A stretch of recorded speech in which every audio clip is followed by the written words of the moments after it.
الام دي طردت بناتها من البيت علشان قررت انها تتجوز، وقالت لهم مش عايزه اشوف وشكم تاني.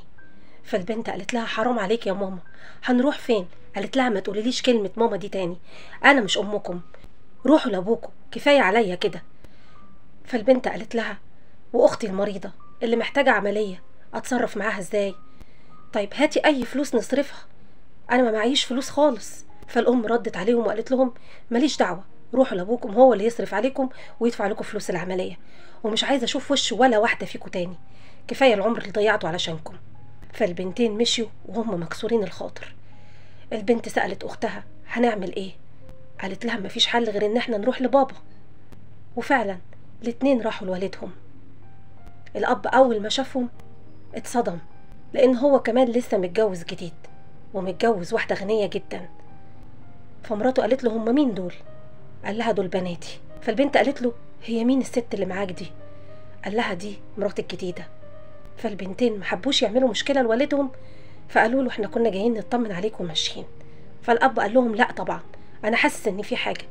وبعدين يا بنتي انت قاعده ليه على الكرسي ده؟ في حاجه في رجليكي؟ قالت له ايوه يا بابا، انا نزلت عشان اشتغل علشان اقدر اغطي مصاريف المدرسه، اتزحلقت رجليا اتكسرت. فاختها قالت له وحاليا محتاجه عمليه ب10,000 يوان، وامي طردتنا من البيت ومش عارفين نعمل ايه. فهنا الاب وطلع 200 يوان من شنطته واداها للبنات.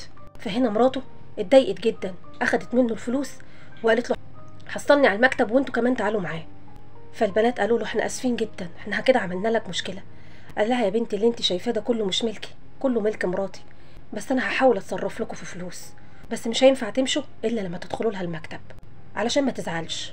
دخلوا معاه المكتب، مراته كانت مجهزه لهم فلوس كتير جدا. فقالت للبنت خدي الفلوس دي واعملي العمليه، ولو احتجتوا اي حاجه انا موجوده. فالبنت قالت لها احنا افتكرنا انك زعلتي. قالت لهم انا زعلت من باباكم علشان كان هيسيبكم تمشوا كده، والمبلغ اللي اداهولكم ده مبلغ قليل، وانتوا زي بناتي وانا مرضاش لكم بالبهدله. احيانا الغريب بيكون احن عليك من القريب. يا ترى في مرات اب ممكن تتعامل مع اولاد جوزها زي الست دي ما عملت؟ منتظره ردكم في التعليقات، وصلوا على النبي.